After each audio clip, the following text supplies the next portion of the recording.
अस्सलाम वालेकुम everyone. Anisa novel में आपका वेलकम है। नॉवल नेम है मगरूर मोहब्बत बाय अनाबिया शाह, एपिसोड 7।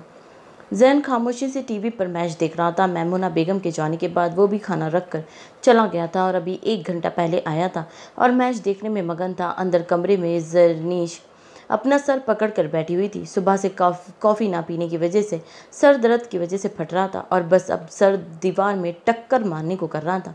हिम्मत करके कमरे से बाहर आई तो जैन मैच देखने में मसरूफ़ था। पता नहीं क्यों उसने गुस्से में इस इंसान को घुरा जिसने खुद तो मज़े से इसके सामने बैठकर कॉफ़ी पी थी और इसको एक घूंट भी नहीं दिया था। पैर पटक कर किचन में दाखिल हुई। अब समझ तो कुछ नहीं आ रहा था कि बनेगी क्या, कैसे। फिर भी कुछ सोचते हुए कॉफ़ी का जार हाथ में उठाया। किचन से खटर पटर की आवाज़ से उसने निगाहें घुमाकर किचन की जानिब देखा तो वो कुछ करने की जद्दोजहद में थी। आंखें लाल हो रही थी, चेहरा बहुत मुरझा गया था एक दिन में, और दाएं गाल पर साफ 5 उंगलियों के निशान वाजे थे। इसको एहसास हो रहा था कुछ भी था, इसको हाथ नहीं उठाना चाहिए था, और यह एहसास महमूद जान के जाने के बाद से ही हो रहा था।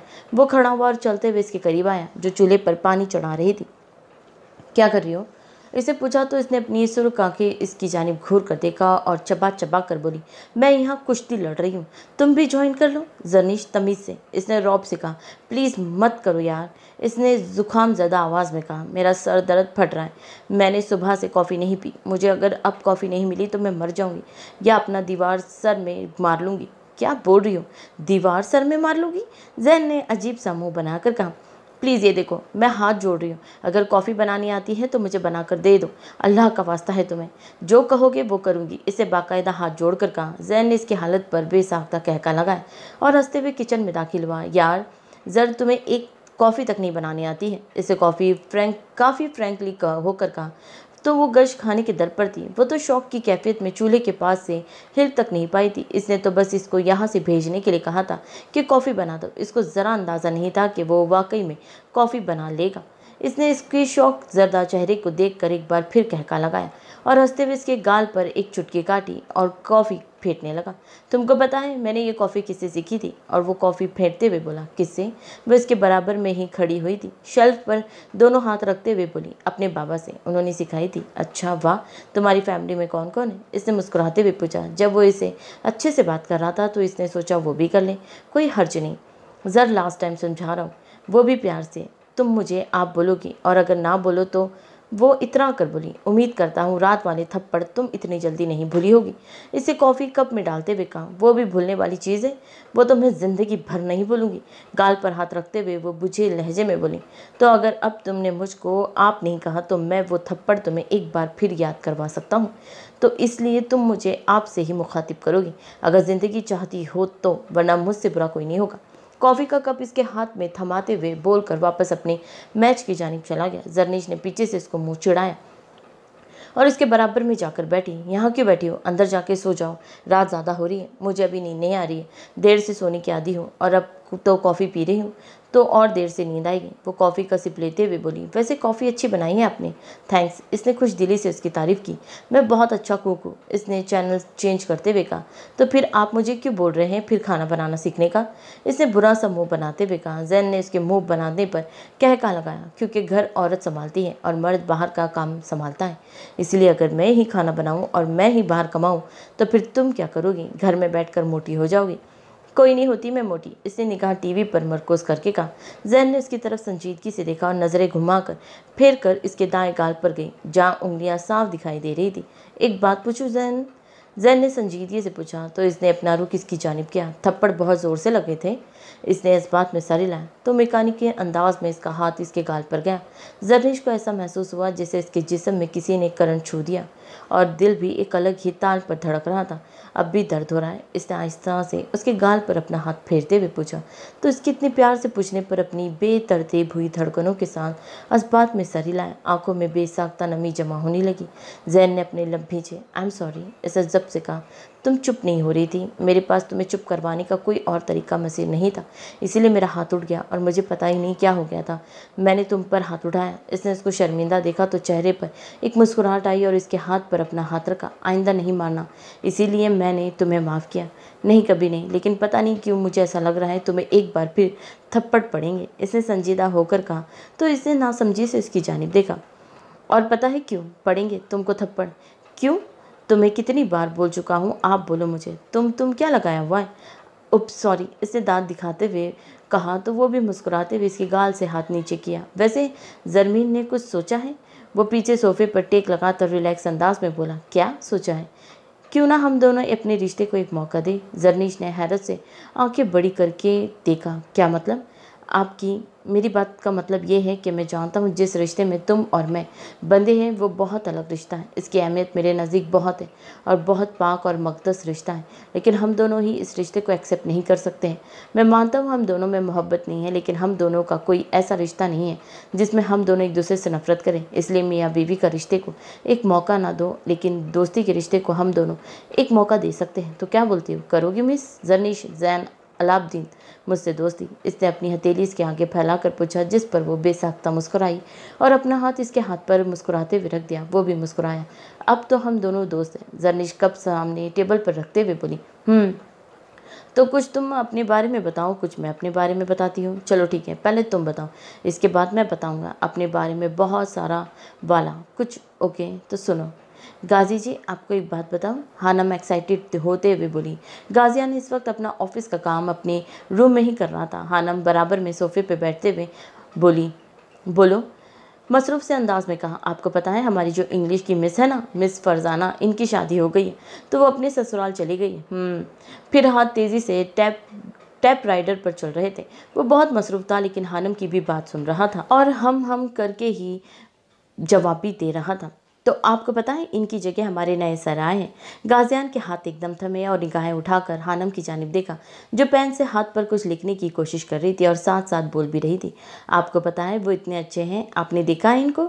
गाजियान के माथे पर बल पड़े। आपको पता है वो इतने ज़्यादा गोरे हैं और इनके चेहरे पर दाढ़ी भी नहीं है।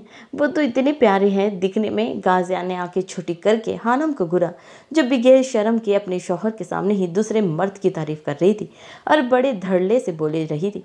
वो बहुत प्यारे हैं और आपको पता है वो इतने ज़्यादा अच्छे हैं, इतना प्यार से बात करते हैं। वो बोलते हैं, मिस हानिया अपना नाम एतमाद से बताएं। गाजी जी, आपको मालूम है वो ना अभी वो अपना फुकरा मुकम्मल करती गाजियान बीच में से ही धाड़ा। मुझे क्या मालूम कब से लगाया हुआ है। आपको पता है मैं तुम्हारे साथ था वहाँ। अकल नहीं है, 3 साल की हो तुम। वो जल भून कर बोला। और नाम क्या है तुम्हारे प्रोफेसर का, जिसकी तारीफ करते नहीं थक रही हो तुम? पढ़ाई तुमसे होती नहीं, बकवास कर लो तुमसे। टेस्ट याद कर लिया है तुमने? हानम तो इसके इतने गुस्से वाले रवैये को देखकर हैरान परेशान थी। अभी तो बिल्कुल ठीक था, पता नहीं अचानक क्या हुआ। आप ऐसे क्यों बोल रहे हैं? वो इतने अच्छे हैं, आपको क्या मेरे सर से जलन हो रही है? तो आप भी अपनी दाढ़ी हटा दें। लेकिन गाजी जी, आप पर तो अच्छी लगती है, लेकिन पता है वो तो बगैर दाढ़ी के भी इतने प्यारे लगते हैं हमारे सर। हानम, एक बार फिर तुमने अगर एक बार भी सर का नाम लिया तो आई स्वेयर मैंने तुम्हारा बहुत हशर करना है। तुम्हारी सोच है बिल्कुल खामोश। और टाइम देखा है तुमने? इस टाइम तक जाग रही हो, चलकर सो जाओ, सुबह कॉलेज भी जाना है। अब तो मैं रोज़ जाऊंगी। वो तो इतने अच्छे हैं और पढ़ाते भी इतना अच्छा है। लेकिन गाजी जी, मैंने तो सर का नाम ही नहीं लिया है। आपको पता है वो क्या बोल रहे थे? Shut up! वो गुस्से की जाती से चीखा। उठो फौरन उठो। हानम ने इसके एकदम धाड़ने पर घबरा कर सोफे से उठी। इज्जत के दायरे में बेड पर जाओ और खामोशी से सो जाओ, वरना अभी तुमको 10 किलोमीटर तक भगाऊंगा ट्रेडमिल पर। इसकी बात सुनकर हानम सरत से बिस्तर में घुसी और कंबल सर तक तानी सोने की कोशिश करने लगी, और वो भी सर झटक कर वापस अपने काम में मसरूफ़ हुआ। थोड़ी देर बाद इसने कंबल से सर निकाल कर इसको लैपटॉप पर काम करते देखा। इसको बड़ा मज़ा आ रहा था इसको गुस्सा दिलाने में, और इसकी जो एक्सप्रेशन थे बहुत मज़े दे रहे थे इसको। जानबूझकर वो बार बार एक ही बात करी थी। गाजी जी, एक लास्ट बात बोलूं? हानम, इंसानों की तरह सो जाओ। इसने लैपटॉप पर ही निगाहें करके बोला। प्लीज़ एक बार सुन लेना। इसने जब से आंखें मीच कर खुली और इसकी जानिब देखा, जो थोड़ा सा सर बाहर निकाल कर इसकी तरफ देख रही थी। अच्छा बोलो, हमारे इंग्लिश के प्रोफेसर का नाम अल्तमश है। मुझे ना ये नाम बहुत अच्छा लगा है। हमने हमारी बेटी का नाम भी अल्तमश रखेंगे। तुम नहीं मानोगी ना, और ना ही बंद करोगी इस प्रोफेसर की गर्दान करना। गाजियान ने लैपटॉप साइड पर रखते हुए बोला। अच्छा सॉरी, मैं तो आपको बस नाम बता रही थी। हानम, अगर तुमने इस प्रोफेसर का नाम अपनी ज़बान पर लिया तो मुझसे बुरा कोई नहीं होगा। और वापस ही लैपटॉप की तरफ मतवजा हुआ। लेकिन मैं तो अपनी बेटी का नाम अल्तमश ही रखूँगी। वो खुद से बड़बड़ाई और सर तक ताने कंबल में सोने लगी। लेकिन आज इसको नींद नहीं आ रही थी। फिर थोड़ी देर बाद उठकर नीचे की तरफ पानी के बहाने गई अयान और दाऊद को अपने इस सर के बारे में बताने। सिद्दीकी साहब कमरे में दाखिल हुए तो वो किसी तस्वीर को सीने में भींचे ज़ारों कतार रो रही थी। इनको अंदाज़ा था वो तस्वीर गाजियान की ही होगी। इनको जिस बात का डर था वही कर रही थी। वो इनके करीब बैठे और इनको अपने सीने से लगाया। बस कर जाओ, चुप हो जाओ। सॉरी, मेरा वो मतलब नहीं था। उन्होंने माजरत करना मुनासिब समझा। मैं बस तुमको इतना बताना चाहता था कि तुम जो कर रही हो वो गलत है। अगर तुम्हारे भाई ने ऐसा भी क्या कर दिया था जो तुम इतना कर रही हो और तुमने देखा थोड़ी था इनको ये सब करते हुए। अगर तुमने वो अभी अपना फकरा मुकम्मल करते वो बीच में रूंधी हुई आवाज़ में बोली, उन्होंने ऐसा किया था सिद्दीकी साहब, मेरे अम्मी अब्बू को मुझसे दूर करने वाले ही थे। सिद्दीकी साहब ने इनकी पीठ थपकी और तहमिल से बोले, अगर उन्होंने ऐसा किया था तो वो जो अल्लाह है ना, उन्होंने भी इनको सज़ा दी थी। याद है कैसे मौत हुई थी उनकी, लेकिन तुम फिर भी जो गाजियान के साथ किया था वो सही नहीं था। उन्होंने दुख से कहा, याद है तुम्हें कैसे रो रहा था, कैसे रोक रहा था तुमको, मत जाओ हमें छोड़कर, लेकिन तुम सब कुछ छोड़कर आ गई और फिर इसके बाद तुमने मुड़कर भी नहीं देखा। लेकिन वो भुला नहीं था, ना तुम्हें, ना रूहा को, ना जैन को। अगर वो चाहता तो वो नहीं आता इस रात रूहा के पास, ना बचाता वो हमारी रूहा को, इन दरिंदों से ना लेकर पहुंचता अस्पताल। लेकिन हमारा गाजियान उस रात रूहा के पास था जिस वक्त हमें जैन की ज़रूरत थी। मैं मानता हूँ हमारा जैन कहा था, लेकिन इसको हमारे साथ होना चाहिए था। और अगर गाजियान वो सब बातें याद करके हमारे पास ना पहुँचता, आज हमारी रूहा हमारे पास मौजूद न होती।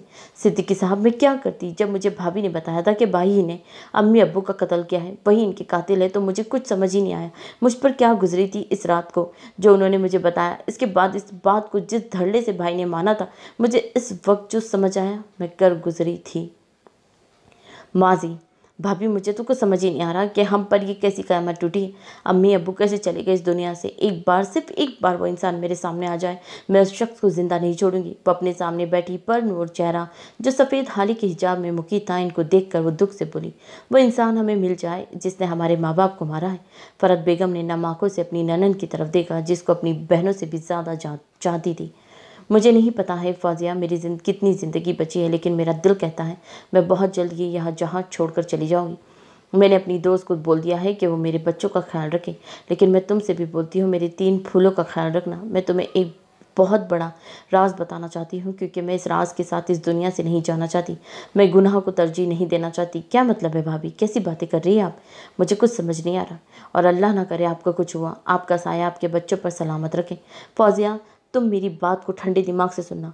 तुम्हारे माँ बाप का कातिल कोई और नहीं, तुम्हारा भाई रहमान दुर्रानी है। इनके सर पर 7 आसमान एक साथ गिरे थे और वो एकदम खड़ी हुई और गुस्से की ज़्यादती से चिढ़ी। दिमाग ठीक है आपका? मैं मानती हूँ आपको भाई नहीं पसंद, इनकी अय्याश ज़िंदगी से आपको सख्त नफरत है, लेकिन आप मेरे भाई पर इतना गलता इल्ज़ाम नहीं लगा सकती। अगर आप इनको शौहर नहीं मानती तो क्या हुआ, कम से कम अपने बच्चों के बाप की हैसियत से ही इनके बारे में सोच के इन पर इल्ज़ाम लगाती। गाजियान जो अपनी माँ के पास आ रहा था खिड़की की ओर में हो गया। अंदर की आवाज़ सुनकर वो खड़ी हुई और इनका हाथ पकड़कर वापस इनको बिठाया। मेरी बात तहमिल से सुनो, मैं तुम्हें सारी तफसील बताती हूँ। एक बार मेरी बात सुनो और मुझ पर यकीन करना।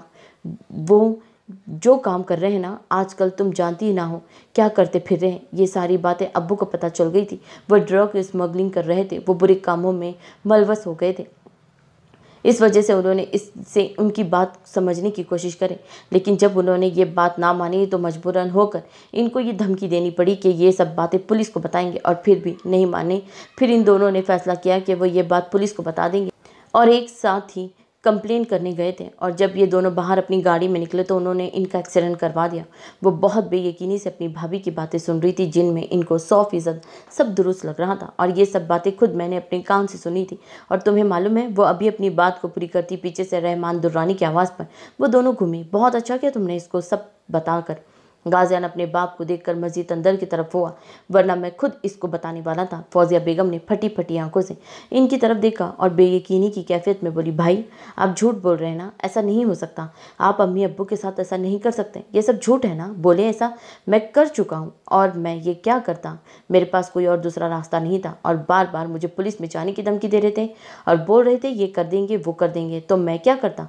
जो मुझे समझ आया मैंने कर दिया। और पता है तुम्हारे सामने ये सब क्यों मैं मान रहा हूँ, क्योंकि तुम भी बार बार पुलिस में जा रही हो। देखो अगर तुमने अपने कदम पीछे नहीं लिए तो मुझे 10 मिनट की लगेंगे तुम्हारे मियाँ और बेटे को उड़ाने में।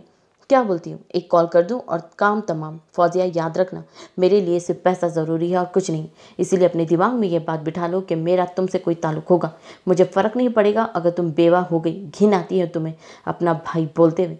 तुम्हें ज़रा शर्म नहीं आई अपने माँ बाप को मरवाते हुए?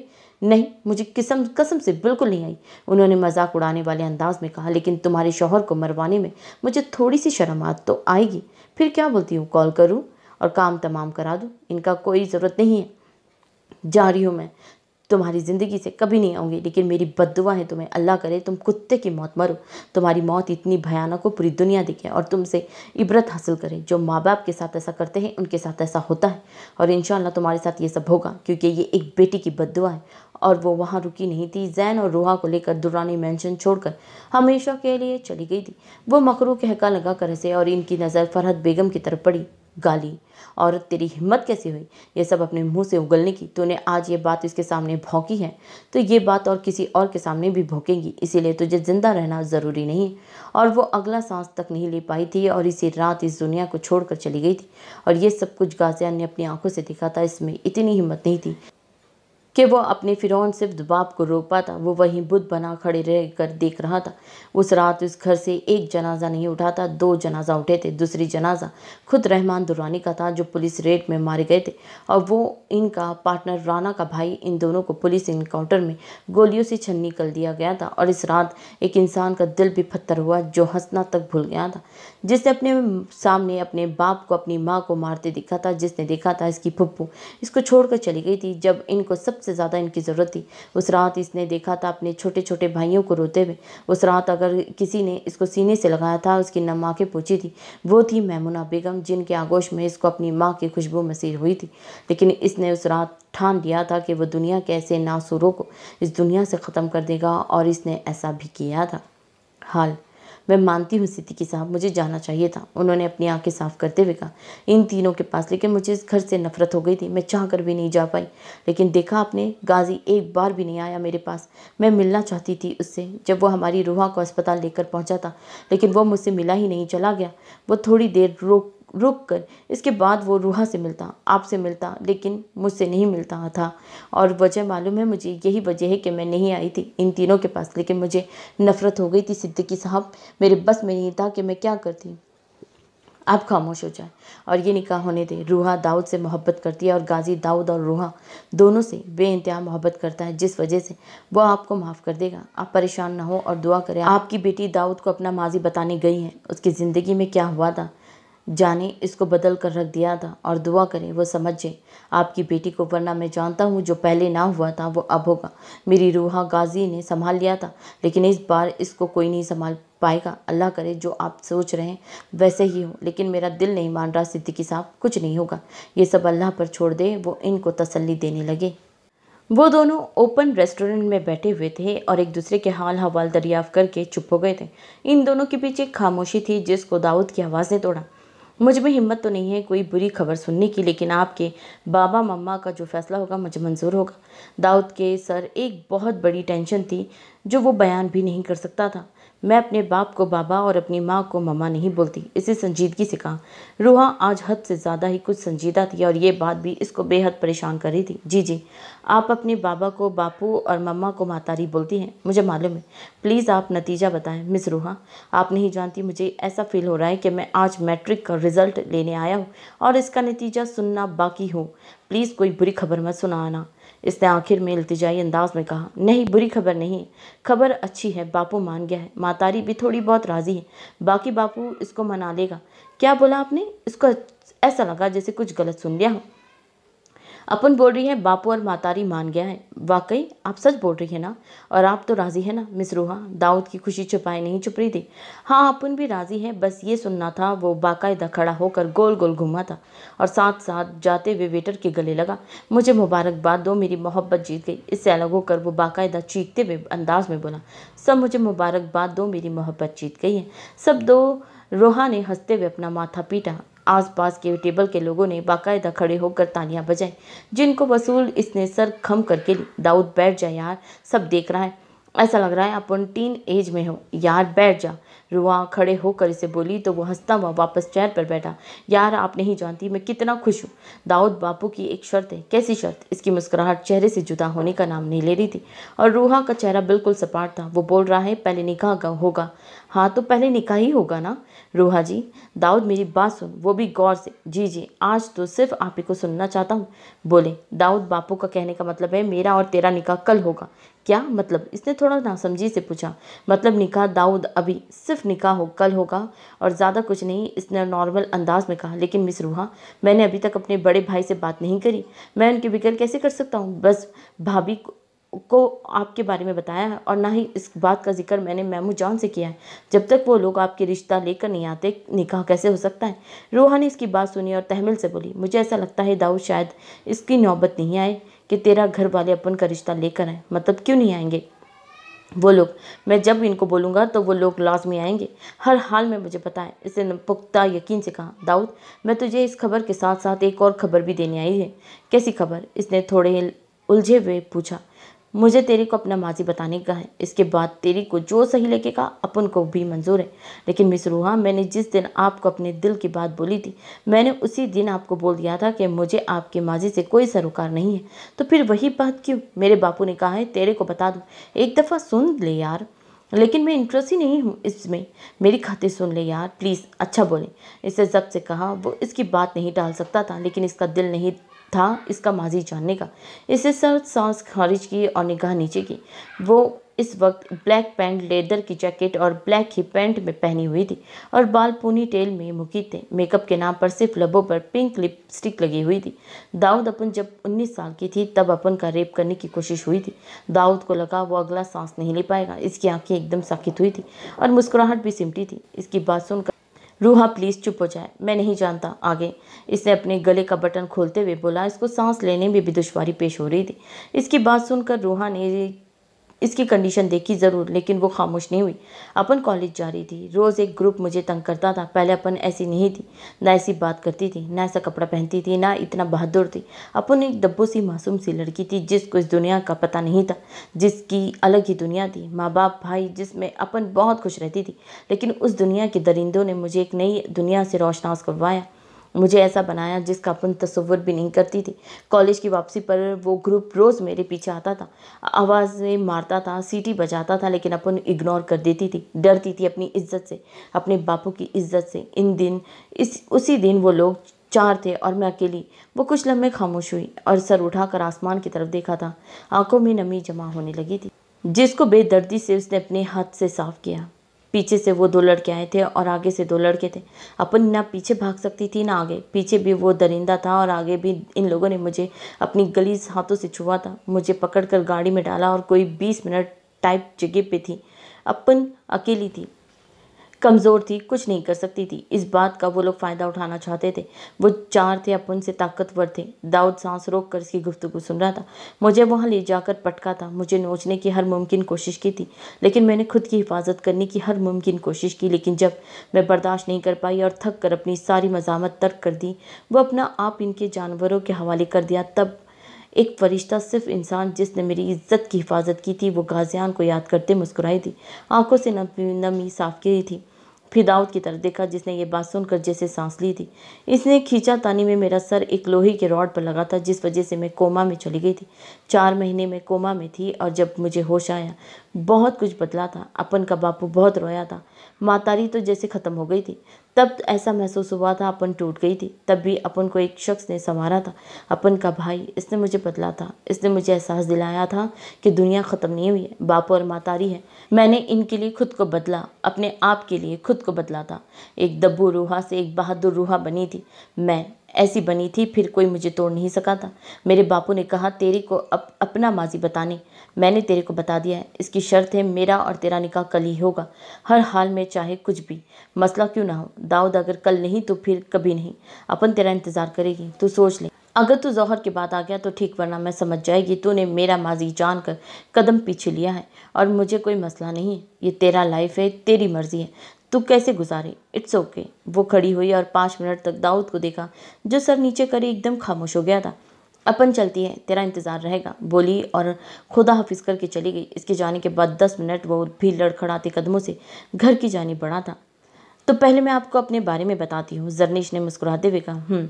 बेगम, मैं हमातन गोश हूँ आपके बारे में जानने के लिए। वो बेगम सुनकर मुस्कुराई। ओके, तो स्टार्ट करते हैं। मैं बहुत छोटी थी, आई थिंक मैं कोई 5 या 6 साल की होगी, तब मेरी मम्मा की डेथ हो गई थी। वो सब मेरे लिए बहुत मुश्किल था, और इससे ज़्यादा मुश्किल मेरे लिए ये था कि मेरे पास ना मम्मा थी ना बाबा। बाबा जिंदा तो थे लेकिन मेरे पास नहीं थे। बाबा आउट ऑफ कंट्री होते थे बिजनेस के सिलसिले में, तो मुझे वक्त नहीं देते थे। इसकी आंखें नम होनी शुरू हो गई और हलक में एक गिल्टी सी बनने लगी। मेरे पास कोई नहीं होता था। मेरे पास मेरी एक मेट होती थी, परवीन आंटी, जो मुझसे बेइंतहा मोहब्बत करती थी। इनकी मोहब्बत मेरे लिए बेलौस थी। इनकी कोई औलाद नहीं थी और मेरी कोई माँ नहीं थी, तो इनकी मेरी नज़र में बेटी मिल गई और मुझे इनकी नज़र में माँ मिल गई थी।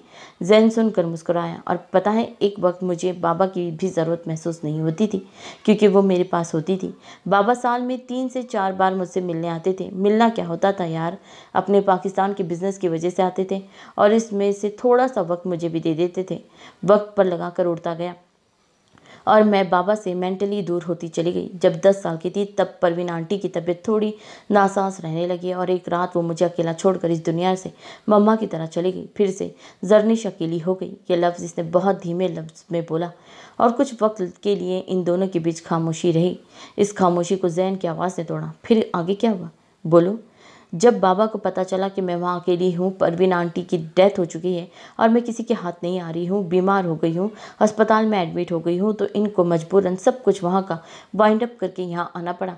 लेकिन वो अकेले नहीं आए थे, उनके साथ उनकी बीवी आई थी। एक 10 साल की बच्ची के सामने उन्होंने इनको लाकर खड़ा कर दिया और मुझे बोला, ये तुम्हारी नई माँ है, मेरी बीवी है। वो सब मेरे लिए बहुत शॉकिंग था। मुझे यकीन नहीं आ रहा था कि बाबा ने इतनी जल्दी मेरी मम्मा की जगह इन आंटी को दे दी है, और ये बात मुझे जिद दिला गई। इसीलिए मैं आज तक इनको कबूल नहीं कर पाई। मैं मानती हूँ मेरा रवैया इनके साथ अच्छा नहीं था, लेकिन मुझ में इतनी बर्दाश्त नहीं थी कि मैं इनको अपनी मम्मा की जगह दे दूँ। इसके बाद मैं हद से ज़्यादा चिड़चिड़ी रहने लगी। मुझसे कोई बात नहीं करता था। बाबा ने मुझे अकेला छोड़ दिया। मेरी छोटी छोटी गलतियाँ वो बाबा को बताती थी, जिस पर वो मुझसे बदजन होने लगे और उन्होंने मुझे बोर्डिंग स्कूल में डाल दिया। मैं जब वहाँ गई तो मुझे सबसे नफरत हो गई। मुझे कोई नहीं चाहिए था। जब बाबा को मेरी ज़रूरत पड़ी, इनको महसूस हुआ इनकी बेटी बड़ी हो गई है, तो वो अपने घर ले आए। तो मैं क्यों खुद को बदलती, फिर मैं वैसी ही रही जैसे मेरी मर्जी थी। अगर कोई मेरे करीब आया था, किसी से मेरी दोस्ती होती थी, वो था गाजियान, जो बहुत अच्छा था, बुरा, हर अच्छी बुरी बात पर डांटने वाला, गलती कर दो तो प्यार से समझाने वाला। हाँ, मैं एक गलती में होती थी, इसको अपने साथ जोड़ती थी, और ये कहना भी गलत नहीं था कि मैं इसकी पर्सनालिटी और इसकी बैंक बैलेंस से इम्प्रेस हुई थी। लेकिन वो इंसान भी बहुत अच्छा लगा था। जिस रिश्ते में समझने की सलाहियत थी, वो हर कदम पर साथ होता था। वो ऐसा प्रिटेंड करता था कि इसको मुझसे बुरी लड़की कोई नहीं लगती, लेकिन मैं जानती हूँ वो पीठ पीछे मेरी हिफाजत करता था। मैं किसी से भी पंगे ले लूँ, मुझे इतना होता था कि पीछे गाजी है, वो कुछ नहीं होने देगा। यही मेरी ज़िंदगी थी, मेरी छोटी सी ज़िंदगी, जिसमें माँ के मर जाने के बाद बाप ने छोड़ दिया। मुझे दोस्त बनाना बिल्कुल अच्छा नहीं लगता था, लेकिन तुमसे दोस्ती करके अभी तो अच्छा लग रहा है। बाकी आगे का मालूम नहीं, इंशाल्लाह आगे भी अच्छा लगेगा। वो मुस्कुरा कर बोला, अब तुम बताओ कुछ अपने बारे में। कौन है तुम्हारी फैमिली में? मेरी फैमिली में हम 4 लोग हैं, मेरे बाबा, मेरी मम्मा और मेरी छोटी बहन रूहा, जिसको हम प्यार से गुड़िया बोलते हैं। मेरी ज़िंदगी बहुत अच्छी थी, जब तक सब कुछ ठीक था, जब तक मैं बाहर नहीं गया था अपनी ट्रेनिंग के लिए। कैसी ट्रेनिंग? इसने हैरत से पूछा। जैन ने इसकी आंखों में देखा, जहाँ इसको एक उदासी दिखी, रिश्तों की तरसी हुई लड़की देखी। इसने डिसाइड किया कि वो इसे कुछ नहीं छुपाएगा, खुद से रिलेटेड भी। मैं गाजी और रूहा कोई आम इंसान नहीं है। इसने बहुत आराम से इसके सर पर बम फोड़ा। क्या मतलब? कहीं जिन वगैरह तो नहीं हो? वो थोड़ा घबरा कर बोली। नहीं नहीं, वो मुस्कुराया इसकी घबराहट भरे चेहरे को देखकर। मैं, गाजी भाई और रूहा, हम तीनों इंटेलिजेंस टीम के मेंबर हैं। हम तीनों दुनिया के सामने ऐसा प्रिटेंड करते हैं कि मैं और गाजी भाई बिजनेस पार्टनर है और रूहा दाऊद की असिस्टेंट है। दाऊद की असिस्टेंट? इसको अचंभा हुआ। हाँ, दाऊद की असिस्टेंट। किसी मिशन की वजह से वो अस्पताल में, और इससे अच्छी जॉब इसे कोई और नहीं लगी। तो इस बारे में दाऊद जानता है? नहीं, इस बारे में हम तीनों के अलावा कोई नहीं जानता है। या फिर तुम्हारे फादर के अलावा? बाबा? वो बाहर कोई बिजनेस नहीं करते हैं, वो भी एक इंटेलिजेंस टीम के मेंबर हैं। जरनीश को अपने कानों पर यकीन नहीं आ रहा था कि वो सुन क्या रही। मेरी बहन जब 19 साल की थी तब कुछ लड़कों ने इसका रेप करने की कोशिश की थी। जरनीश की आंखें एकदम बड़ी हुई और इस सब में मम्मा बाबा के पास गाजियान भाई थे और मैं ट्रेनिंग के लिए जा रहा था। रूहा 4 महीने कोमा में थी और मैं अपनी फैमिली से दूर। इस वजह से मेरे माँ बाप मुझसे नाराज़ हैं। और तुम्हारी बहन, वो राज़ी है? हाँ, वो राज़ी है। वो समझती है इन सब चीज़ों को। वो खुद भी एक ऑफिसर है। वो जानती है कि मैं मजबूर था। अगर मैं नहीं जाता तो कभी इस फील्ड में नहीं आता। रूहा तो बहुत टूट गई होगी, जरनीश ने दुख से कहा। नहीं, हमारी रूहा बहुत बहादुर है। गाजियान ने इसको टूटने नहीं दिया। इसको इतना पावरफुल बना दिया है कि एक दुनिया इससे डरती है। फक्र होता है मुझे इसको अपनी बहन कहते हुए। जान है वो मेरी, मेरा बच्चा है वो। इसकी आंखों में एक अलग ही चमक थी रूहा के मुतालिक बात करते हुए। मेरी लाइफ भी इतनी सी है, बस मेरे माँ बाप अगर मान जाते हैं तो सब कुछ ठीक हो जाएगा। मैं वापस अपने घर चले जाऊँगा। बहुत ज़्यादा आती है याद इनकी। दिल चाहता है मम्मा को सीने से लगाऊं, बाबा के गले लगूं, इनकी सुनूं, कुछ अपनी सुनाऊं, लेकिन मुझे पता है वो कभी मुझे माफ़ नहीं करेंगे। वो माफ़ करेंगे आपको, हर हाल में करेंगे। इनको माफ़ करना पड़ेगा। मैं आपके साथ हूँ। इसने अपना हाथ जैन के हाथ पर रखा और मैं तुम्हारे साथ। वैसे जरनिश डार्लिंग, टाइम बहुत हो गया है। सुबह मुझे ऑफिस भी जाना है और एक बहुत ज़रूरी मीटिंग भी है, तो इसलिए मुझे इजाज़त चाहिए। वो खड़ा होता हुआ बोला। हाँ, रात ज़्यादा हो गई है, चले। किधर? जैन ने ना समझने की भरपूर एक्टिंग करते हुए पूछा। सोने, भंगड़ा तो डालने से रहे यार, तुम बस हुक्म करो वो भी डाल देते हैं। इसने हल्का सा कहका लगाया। नहीं, इसकी कोई ज़रूरत नहीं है। खैर, अभी तो मुझे नींद आ रही है। वो खड़ी होते हुए बोली। इतनी अच्छी हो तुम, तुम्हारे साथ मैं अपना बेड शेयर करूंगा। हाँ, मैं इतनी ही अच्छी हूँ कि आप मेरे साथ अपना बेड शेयर करेंगे, इसने एक अदा से कहा। वैसे एक बात बोलूँ जर बोले, तुम इतनी बुरी नहीं हो जितना मैं समझता था। बस तुमको तुम्हारे माहौल ने ऐसा बना दिया है, लेकिन अब मैं जानता हूँ तुम खुद को चेंज कर लोगी, क्योंकि तुम्हारा माहौल बहुत अच्छा होगा, क्योंकि द ग्रेट ज़ैन अलाब्दीन आपके साथ होंगे। मिसेस जैन, इसने मुस्कुराते हुए कहा। तो वही बात, आप भी इतने बुरे नहीं थे जितने मैं समझती थी। बस हमारी जो पहली मुलाकात थी वो ज़रा मुलाकात के बजाय मकालात बन गई थी। दोनों ने एक साथ कहका लगाया और कमरे की जानिब बढ़े। वो बेजान कदमों से घर में दाखिल हुआ तो नीचे लाउंज में नमाकुस के साथ बैठा अपनी हालत पर मातम कुनाता। इसको समझ नहीं आ रहा था कि वो खुश होए या अपनी किस्मत पर रोए। हानम जो अयान और दाऊद को ही ढूंढते हुए नीचे वाले पोर्शन में आई थी, नीचे दाऊद को बैठे देखा तो चहक कर इसकी जानिब बढ़ी और खुश दिली से इसको सलाम किया। अस्सलाम वालेकुम भाई, कैसे हैं आप? आपको पता है मैं आपको कब से ढूंढ रही हूँ। अयान भाई का तो कुछ पता ही नहीं है, वो कहाँ है। और पता है आपको, इतनी मज़े की बात, अभी वो अपनी बात मुकम्मल करती उसकी नज़र दाऊद की तरफ गई तो इसको कुछ अजीब सा लगा। दाऊद की निगाह और कंधा दोनों झुके हुए थे। वो इसके बराबर में सोफे पे बैठी और इसके कंधे पर हाथ रखा और फिक्रमंद लहजे में बोली, भाई सब ठीक है? आप इतना परेशान क्यों लग रहे हैं? इसने नमा निगाहों से हानम की तरफ देखा और वापस अपना सर झुका लिया। हानम बेचैन हुई थी इसकी नमा निगाहों को देखकर। भाई आप रो रहे? हानम को इतनी देर हो गई थी। गाजियान इसको देखने आया था, लेकिन ऊपर से जब इनको साथ बैठे देखा तो वहीं रुक गया। भाई कहीं आप रूहा के घर गए थे ना? फिर क्या हुआ है? वहाँ सब ठीक तो है ना? कोई गड़बड़ तो नहीं हुई? इसकी किसी खदशे के तहत पूछा तो दाऊद ने नफ़ी में गर्दन हिलाई।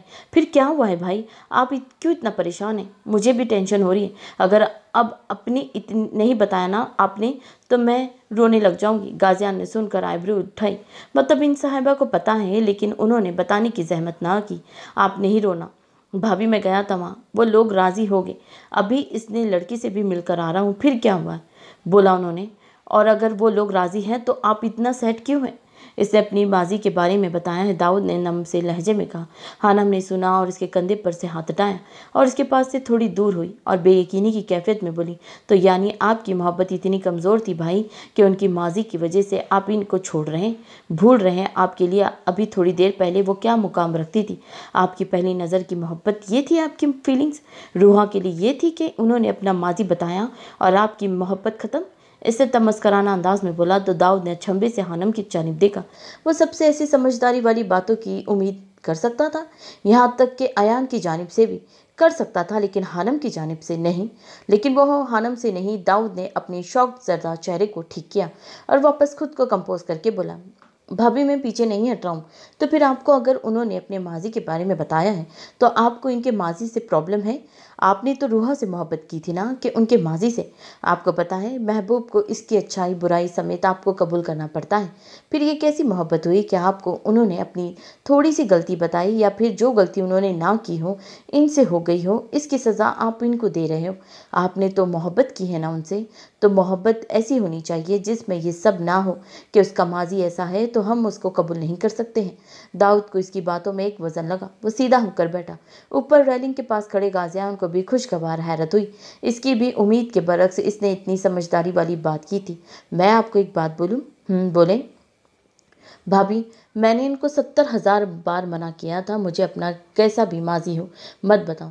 मैं तुम्हें तुम्हारे हाल से जानता हूँ। मैं तुम्हें उससे कबूल करूँगा, लेकिन फिर भी उसने मुझे बताया। आपको पता है मैं अपने कदम वापस हरगिज़ नहीं ले रहा भाभी। मैं तो इसलिए रंजीदा हूँ।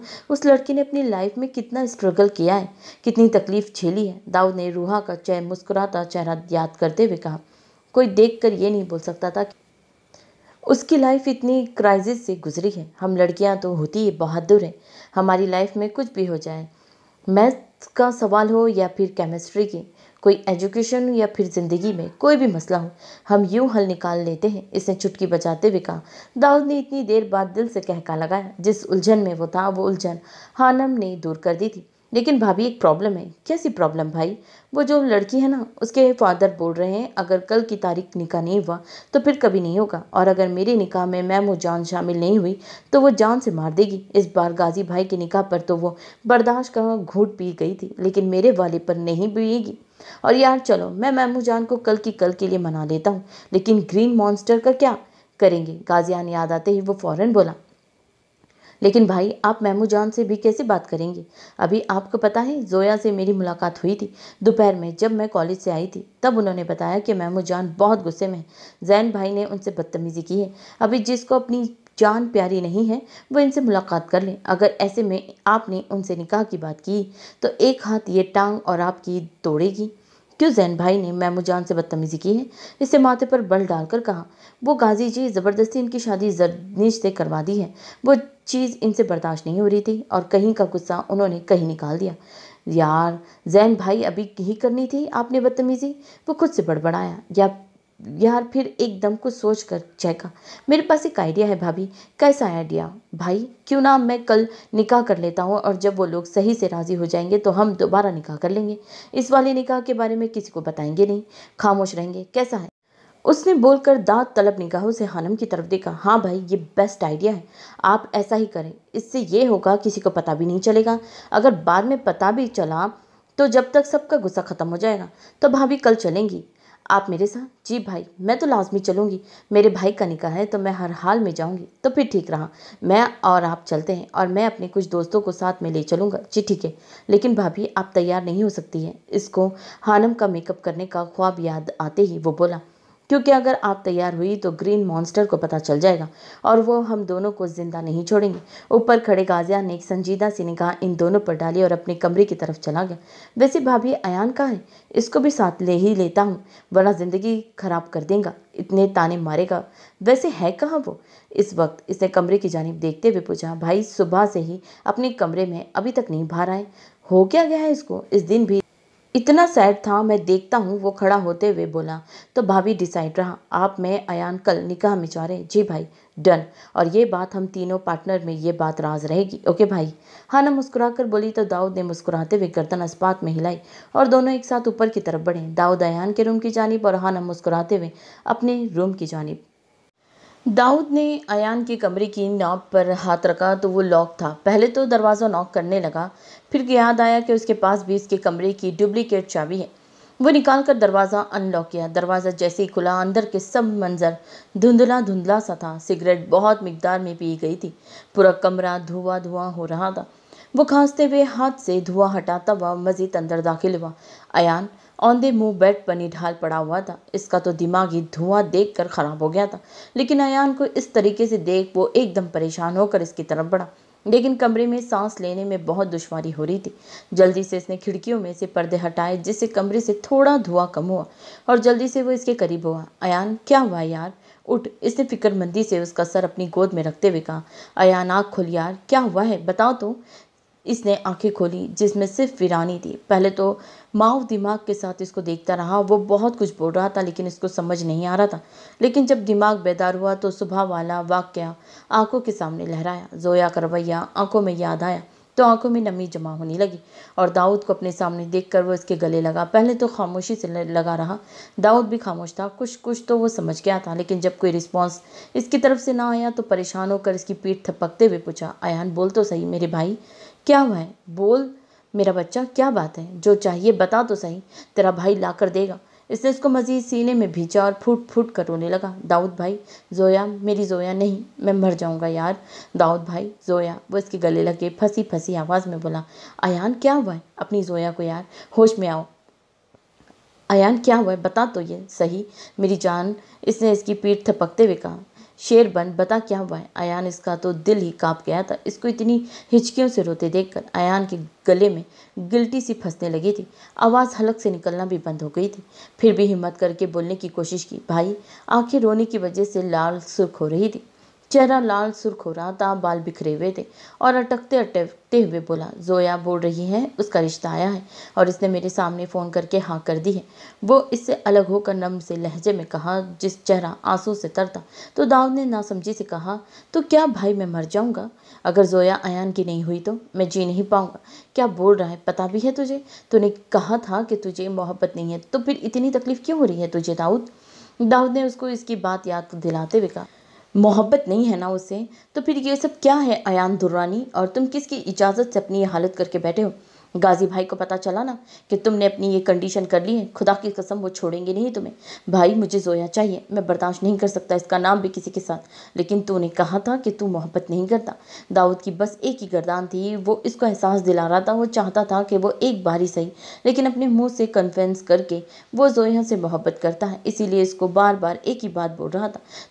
तो ये भी बोल रहा था ना कि वो तुझे डिजर्व नहीं करती। दाऊद ने अपना लहजा सख्त करते हुए कहा, मुझे नहीं पता भाई, लेकिन मैं मर जाऊंगा अगर वो किसी और की हुई।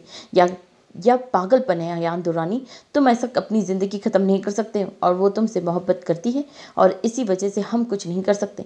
इसीलिए उठो, मुंह हाथ धो और ये जो तुमने इतनी सारी सिगरेट पीकर अपना हाल किया है ना, आगे इसका जवाब तुम गाजियान भाई को दोगे हर हाल में। दाऊद का दिल कट कर रह गया अयान की ऐसी कंडीशन देखकर। वो करती है मुझसे मोहब्बत, अयान ने किसी गैर मरई नुक्ते को घूरते हुए कहा। इसने पूछा था मुझे, लेकिन मैंने उल्लू का पट्टा अपने इस सड़े हुए मुंह से इसको मना कर दिया था। इसकी मोहब्बत ठुकरा दी थी, इसकी फीलिंग्स को कुचल कर रख दी थी। तो फिर इसने भी वही किया जब मैंने कहा, तो इसने मेरी फीलिंग को यहाँ तक कि मेरी ज़ात तक को कुचल कर रख दिया। मैंने कहा कि नहीं, तुम सिर्फ मेरी दोस्त हो। दाऊद भाई, मैं एक बार मम्मा को खो चुका हूँ, मुझ में बर्दाश्त नहीं है कि मैं मैमू जान को खो दूँ। मैंने देखा है लोगों को बिछड़ते हुए, इन रिश्तों की वजह से बहन भाई जुदा होते हैं, लेकिन मुझसे इतना ज़र्फ नहीं है। मैं अपनी मैमू जान से जुदा हूँ, लेकिन मैं जोया से भी दस्तबरदार नहीं हो सकता। अगर इससे अलग हुआ तो आपका अयान मर जाएगा। प्लीज़ भाई, इसने अपनी बेबसी से कहा। मैं समझता था कि मैं उससे मोहब्बत नहीं करता, लेकिन मेरे लिए ये बहुत तकलीफ़दा था जब इसने फ़ोन करके कहा कि वो राज़ी है। भाई, मैं कब से इस बात की नफ़ी कर रहा हूँ, लेकिन मैं नहीं जी सकता इसके बगैर। मुझे जोया चाहिए। अयान दुरानी अधूरा है, जोया ज़मान के बगैर। प्लीज़। मैंने कहा उससे कि मैं मोहब्बत नहीं करता, लेकिन मैं तो अपनी जोया से बेइंतहा मोहब्बत करता हूँ। वो तो मेरी बचपन की मोहब्बत है भाई, वो मेरे साथ बचपन से, मैं कैसे उसको खो सकता हूँ? भाई प्लीज़, मुझे जोया चाहिए। दाऊद भाई, गाजी भाई को बोले ना, वो तो हम सबसे बहुत मोहब्बत करते हैं, मुझे जोया ला कर दे। मैं सुबह से फ़ोन कर रहा हूँ, वो फ़ोन ही नहीं उठा रही है। दाऊद भाई, आप मेरे भाई है ना? गाजी भाई मेरे भाई है ना? प्लीज़ मैमू जान से मेरे लिए जोया को मांग ले प्लीज़। वो अपनी जान से चीखा था। जोया पीछे की तरफ निढाल होकर गिरा और आहिस्ता आहिस्ता बड़बड़ाने लगा, मुझे जोया चाहिए, मैं नहीं रह सकता उसके बगैर। दाऊद भाई, नहीं रह सकता मैं। जोया। और आंखें आहिस्ता आहिस्ता बंद होने लगी थी। दाऊद बेचैनी से उसका चेहरा थपक रहा था, लेकिन वो होश में ही नहीं आ रहा था। आखिर में इसने करीब से गाजियान का परेशान चेहरा देखा और आंखें बंद हो गई थी। रूहा स्क्रीन के सामने बैठी हुई थी और हाथ थोड़ी के नीचे रखा हुआ था और गुस्से से खोल रही थी। इसका बस नहीं चल रहा था कि वो स्क्रीन के अंदर घुसकर इस जोकर का कत्ल कर दे। इसको वहां बैठे तकरीबन 10 मिनट से भी ज़्यादा हो गए थे। इसकी बर्दाश्त थी तो कब से चुप बैठी हुई थी। हाय माय लेडी, कैसी हो? एकदम से स्क्रीन पर इसका चेहरा नमूदार हुआ और इसको वो टीज करने की गर्ज से छेड़ता हुआ बोला, वही इसकी तेवरी चढ़ी। वो कब से अपना गुस्सा दबाए हुए बैठी थी, एकदम सब गुस्सा औत कराया। मैं तेरे को बता रही है, खुदा की कसम, तो अभी सामने होता ना तो तेरा मैं सर फाड़ देती। कुत्ता, किस खुशी में तुमने मेरे को ये बकवास बात बोली है कि तू मेरे बाप को बताएगा कि अपन क्या करती है? प्रोफेशनल नहीं लगता अपन को? तू घर से बाहर कहाँ से बीच में आता है? उफ, इतना गुस्सा। वो सोफे पर सर रख कर एक अदा से बोला, माँ कसम तू बचेगा नहीं, एक बार सामने आ जा। अरे अरे, एक सेकेंड माई लेडी। अबे ओए चिचुंदर की औलाद, तूने मुझे एक बार फिर बोला ना माई लेडी, मैं तेरे को छोड़ेगी नहीं। ओके, गुस्सा नहीं, मेरी बात सुन लो। भौंक। मैंने तुमको इसलिए ऐसा बोला था क्योंकि तुम मुझे इनकार कर रही थी। तुम मुझे बोल रही थी कि तुम मुझसे इस टाइम नहीं मिलोगी, तो मेरे पास कोई और रास्ता ही नहीं था। अबे तो साले, तूने वक्त देखा है? अपन के घर वाले अपन का वेट कर रहे होगे। अभी बोला है माई रूहा। इसने इसकी आंखें दिखाने पर अपना अल्फाज ठीक करके कहा, तुमसे ज़रूरी बात करनी थी, इसीलिए ऐसा किया, वरना मुझे कोई शौक नहीं है तुम्हें अपने सामने ऐसे बिठाने की। इसने जब से आंखें मींची। बोल, क्या बात करनी है तेरे को? अभी तुम किससे मिलकर आ रही हो? रूहा का दिमाग ठिठका। क्या मतलब किससे मिलकर आ रही हो? अपन का लाइफ में तो काहे को घुस रहा है? मेरी मर्जी, मैं किसी भी से भी मिलूं। क्यों पूछ रहा है? नहीं, बस ऐसे ही पूछा। तुम्हें एक बात बतानी थी। कैसी बात? मुझे किसी से मोहब्बत हो गई है। तो मैं क्या करूँ? तुझे हुई है ना, मुझे नहीं, इसीलिए निकल। इसे जब्त का घुट पिया। खैर, इस बात को छोड़ो, तुम्हें कुछ बताना था। आने वाले 26 जनवरी को एक ग्रैंड पार्टी है। इसने बात का रुख ही बदल दिया। जहां मैं आने वाला हूं, वहां डीके राणा और भी बहुत सारे अंडरवर्ल्ड के मेंबर आने वाले हैं। सब इस पेंटिंग को खरीदना चाहते हैं जो डीके के पास है, लेकिन मुझे हर हाल में वो पेंटिंग चाहिए। एक बात बता दो, तू मेरे को क्या बता रहा है? तुम मुझे वफादार लगी हो, तुम्हारा कंसर्न सिर्फ पैसा से होता है, इसीलिए तुम क्यों मेरी मगबरी करोगी? बस इसीलिए। वैसे साले, ऐसा क्या है इस पेंटिंग में जो तुम सब मरे जा रहे हो? इस पेंटिंग को हासिल करने के लिए कुछ तो है ऐसा, अब वो नहीं बता सकता। वो भी बताऊंगा, लेकिन वक्त आने पर। और अगर वो किसी के भी हाथ लग गई, इसकी ज़िंदगी पूरी बदल जाएगी, और मैं नहीं चाहता मेरे अलावा किसी और की ज़िंदगी बदले। बोलकर कहका लगाया। रूहा ने तासिफ से सर झटका। खैर, ये सब बातें एक तरफ, मुझे इस पार्टी में जाना है और तुम मेरे साथ मेरी असिस्टेंट बनकर चलोगी। रूहा ने कैबरी उठाई। और मैं क्यों ऐसा करेगी? क्योंकि मैं ऐसा बोल रहा हूँ। तुम्हें इस काम की भारी कीमत मिलेगी। कितना मिलेगा अपन को इस काम का? जितना तुम बोलोगी। 5 करोड़। रूहा ने हवा में तीर चलाया था और वो तो पहली ही बार में मान गया था। डन। रूहा ने एक साथ अपनी दोनों आईब्रो उठाई और खड़ी हुई। मंजूर है। अपन को ये बता, जाना कब है? 26 जनवरी को। तुम मेरी असिस्टेंट बनकर चलोगी। वहाँ डीके के भी होगा? रूहा ने कुछ सोचते हुए पूछा। हाँ, क्योंकि वो पेंटिंग इसके पास ही है और वही सेल करने आएगा। ठीक है। वैसे बता तो सही, ऐसा क्या है इस पेंटिंग में? अगर मैं बताता तो तुम मुझसे शादी करोगी? तुम? अबे चल, पागल ना हो। तो 26 जनवरी तक जाना है, ठीक है, लेकिन मेरे को तू फ़ोन भी नहीं करेगा। अपन राज़ी हैं तेरे साथ जाने के लिए। और वो मुड़कर जाने लगी। वैसे एक बात बोलूँ रूहा? हाँ बोल। ब्लैक आउटफिट तुम पर सूट कर रहा है।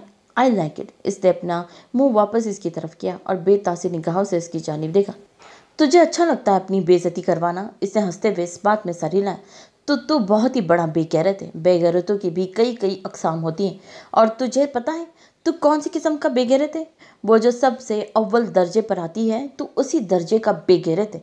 बोलकर वो रुकी नहीं, पैर पटक कर अपनी बाइक उड़ाती हुई निकल गई। पीछे उसके जाते ही इसके चेहरे पर से मुस्कुराहट जुदा हुई थी और सर्द मेहरी आंखों में आई थी। सारी शौक पना सब खत्म हो गया था। वो वापस वही जालिम जोकर बन गया था जिसके लिए ज़िंदगी बेमायनी सी थी, लेकिन शायद कोई इसके लिए मायने रखने लगा था। गाजियान परेशान सा कॉरिडोर में टहल रहा था। हानम प्रेयर रूम में अल्लाह के सामने रो रही थी। वो नहीं जानती थी कि वो इतना क्यों रो रही है। शायद उसने पहली बार भाई का प्यार, भाई का लम्स महसूस किया था, इसीलिए उसको इतनी बेचैनी हो रही थी।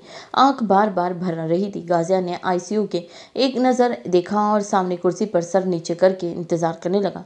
लेकिन ये इंतज़ार बहुत ज़्यादा तकलीफदा था। वो भाई जिसकी एक खराश आ जाने पर वो तड़प जाता था, वो भाई जिसको हर प्रॉब्लम से वो दूर रखता था, वो आज दुनिया से बेखबर आईसीयू में एडमिट था। गाजियान दुर्रानी जिस कर्ब से गुजर रहा था ये सिर्फ वही जानता था, या फिर उसका अल्लाह। इसने एक नज़र आईसीयू की तरफ डाली और फिर उठकर प्रे रूम की तरफ गया। हानम को गए काफ़ी टाइम हो गया था। वो इसको अकेला नहीं छोड़ना चाहता था। वो इसको देखने गया तो वो सजदे में सिसक रही थी। वो लड़की कितनी हसास थी वो कुछ दिन में अच्छे से जान गया था। वो इसके करीब बैठा और इसके कंधे पर हाथ रखा। वो अपनी गंभीर आवाज़ में इसका नाम पुकारा, हानम सब ठीक हो जाएगा, अयान ठीक हो जाएगा, इतना परेशान नहीं हो, तुम इतना रोगी तो तबीयत खराब हो जाएगी तुम्हारी। इसने गाजियान की आवाज़ सुनी तो उठकर इसके सीने से लगी। गाजियान को इस अमल की उम्मीद नहीं थी, इसीलिए वो एकदम स्टील हो गया। गाजी जी, सुबह तो वो बिल्कुल ठीक थे, फिर अचानक भाई को क्या हुआ है? इसे बोलकर एकदम हिचकी ली। गाजियान को थोड़ा होश आया तो उसने उसके बालों पर हाथ धीरे धीरे फेरने लगा। ठीक हो जाएगा, वो सब परेशान करता रहता है वो सबको न, काफ़ी दिन हो गए हैं इसको ऐसा कुछ करे हुए, तो इसीलिए जान तंग कर रहा है। बस एक दफ़ा ये लड़का होश में आ जाए, इसकी हड्डी पसली एक करूँगा। बहुत पर निकल आए हैं इसके, सिगरेट पीने की वजह से हुआ ये। इसने सिगरेट को हाथ भी कैसे लगाया इसको तो मैं बताऊँगा। गाजिया ने इसको तसल्ली देते हुए कहा, बिल्कुल आप इनको दो, मेरी तरफ से भी लगाएगा, बिल्कुल ख्याल नहीं है इनको अपनी सेहत का। गाजिया ने उसको अपने सीने से लग किया और इसके आंसू अपने हाथों से साफ किया। हानम, रोया मत करो, तुम नहीं जानती ये आंसू मुझे तकलीफ देते हैं। इसे किसी ट्रांस की कैफियत में कहा। हानम एकदम छन पी। इसका हाथ पकड़कर वो कॉरिडोर में ले आया था जहाँ जोया, मैमुना बेगम और जमान साहब परेशान से बैठे थे। जोया की रंगत लाल हो रही थी। गाजिया ने मैमू जान को देखा जो खड़ी परेशान सी आईसीयू की छोटी खिड़की से अंदर देखने की तगोदो में थी। वो इनके करीब गया और पीछे से इनको पुकारा, मैमू जान। गाजियान की आवाज़ पर उन्होंने इसकी जानिब देखा और इसके गले लगी। क्या हुआ है मेरे अयान को? गाजी, सुबह तो ठीक था ना वो, अभी क्या हुआ है? कुछ मालूम नहीं, आप परेशान ना हो, वो ठीक हो जाएगा। वो रो नहीं रहा था लेकिन आंखों में सिर्फ डोरे पड़ रहे थे। मैमू जान प्लीज़ मत रोए, अगर आप रोएगी तो आपके गाजी को तकलीफ होगी, प्लीज़ चुप हो जाए। मैमू जान। इसकी नज़र जोया में गई जो हानम के सीने से लगी हुई थी और दोनों साथ में रोने में मसरूफ़ थी। जोया की रंगत सुर्ख हो रही थी। ये बात इसको तफ्तीश में डाल रही थी। सामने से परेशान जैन और जरनीश दाखिल हुए और इनके करीब आए। गाजी भाई सब ठीक है? अयान ठीक है? खादम भाई की कॉल आई थी। गाजियान ने सपाट चेहरे से जैन की जानिब देखा। उधर जाकर इज्जत के दायरे में खामोशी से खड़े हो जाओ, ये ना हो तुम मेरे हाथों से यही ज़ाय हो जाओ। वो जो है और दूसरा जो इसको ठीक करने की कोशिश कर रहा है, वो दोनों भी ज़रा बाहर आ जाए, फिर एक साथ तुम तीनों से निपटूंगा। तुम तीनों की खाल ना सही से मसाला मांग रही है, वहां जाकर खड़ा हो। वो एकदम आंख निकाल कर धाड़ा। जैन की गिल्टी उभर कर मालूम हुई। एक नज़र अयान के सीने से लगी मैमुना बेगम पर डालकर पीछे जाकर खड़ा हो गया और अयान की खैर की दुआ करने लगा। गाजिया ने मैमुना बेगम को चेयर पर बिठाया और पानी पिलाया। चुप हो जाए, आप कुछ नहीं होगा। इस उल्लू के पट्टे को। जैन इनके सर पर ही खड़ा हुआ था। तुम दोनों ने जो घटिया प्लानिंग की थी ना, बताता हूँ मैं तुम्हें, मेरी कोई गलती नहीं थी। जैन ने फंसी फंसी आवाज़ में कहा, सारे गेम के मास्टरमाइंड हो। किसने कहा था ये अरसलान के रिश्ते वाला ड्रामा करो? ये बोलने की देर थी, जमान साहब ने अपनी निगाह इधर उधर घुमाई। जोया ने बेसाख्ता अपने बाप और गाजी की तरफ देखा। मैमुना बेगम ने भी नासमझी से उसकी जानिब देखा। क्या मतलब गाजी? मैमुना बेगम ने हैरत से पूछा। मतलब सिंपल है, ये जो अरसलान का रिश्ता आया है वो कोई और नहीं, इस गधे ने अयान की अंदर की फीलिंग जो जोया के लिए वो रखता है वो जगाने के लिए अरसलान का नाटक कर रहा था, जिस वजह से ये बच्ची भी डिप्रेशन में गई। और वो साहब जिंदगी और मौत की कश्मकश में पहुंच गए हैं। मुझे कुछ नहीं आ रहा समझ। मैमुना बेगम ने सबकी जानिब हैरत से देखते हुए कहा। गाजियान उठा और मैमुना बेगम के कदमों में बैठा। मैमू जान, आज आपसे आपका बेटा बात नहीं कर रहा, आज आपसे एक बड़ा भाई बात कर रहा है। वो इसको नासमझी से देख रही थी। मेरे अयान के लिए अपनी जोया का हाथ दे दे, मैं वादा करता हूँ वो इसको बहुत खुश रखेगा। बहुत मोहब्बत करता है वो इससे, बहुत चाहता है। जब से ये पता चला है कि उसकी शादी अरसलान से होगी तब से उसकी ये कंडीशन हुई है। प्लीज़ इनकार मत कीजिएगा। उन्होंने इसकी बात तहमिल से सुनी और तफसील से जवाब देने लगी। जब अरसलान का रिश्ता आया था मैंने पहले ही इनकार कर दिया था, क्योंकि मैं जानती थी अपने दोनों बच्चों को, इसको भी जो हाँ करके बुखार में तप रही थी और इसको भी जो हाँ सुनकर आईसीयू में पहुंच गया है। लेकिन जब जोया ने हाँ करी तो मैंने जबान साहब को हाँ कर दी। मुझे लगा वो जो मुझको लगता है वो सच नहीं होगा, इसीलिए इसने हाँ कर दी। लेकिन मुझे नहीं पता था ये सब एक गेम चल रहा है। वैसे भी मेरे बच्चों की बहुत पर निकल आए हैं, दिमाग जगह पर नहीं है किसी एक का भी। उन्होंने काटदार निगाह जैन पर डालकर कहा, कह तो वो इसने अपनी निगाह चुराई। दाऊद ने ऐसी आईसीयू से बाहर आया और सबको वहां देखकर भुचका कर रह गया। गाजिया ने इसकी जानिब देखा तो वो थोड़ा गड़बड़ाया। हानम फौरन खड़ी हुई, दाऊद के करीब हुई और फिक्रमंद लहजे में बोली, भाई कैसी तबीयत है आयान भाई की? होश आया इनको? फिक्रमंदी की कोई बात ही नहीं है भाभी, वो ठीक है। किसी बात की टेंशन ली थी जिस वजह से नर्वस ब्रेक डाउन हुआ है इसका, लेकिन अब तबीयत स्टिल है। गाजियान खड़ा हुआ, तुम तीनों को मैं छोड़ूंगा नहीं, वो ठीक हो जाए। अब एक बार सही से एक मुलाकात तुम सबकी मुझसे होगी।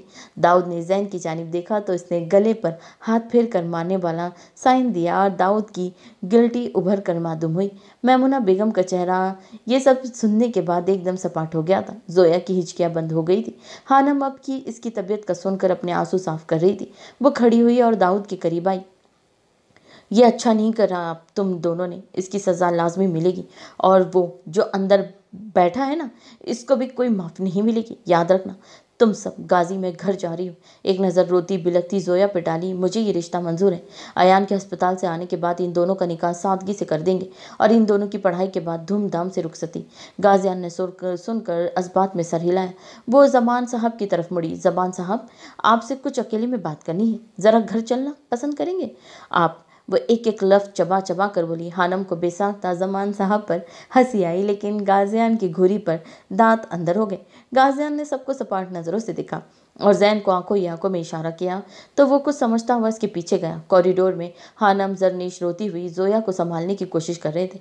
दाऊद ने इन तीनों की जानिब देखा तो इसको रूहा भी इन सब में नजर आई तो वो भूली भटकी मुस्कान अपनी छाप दिखाकर ओझल हुई।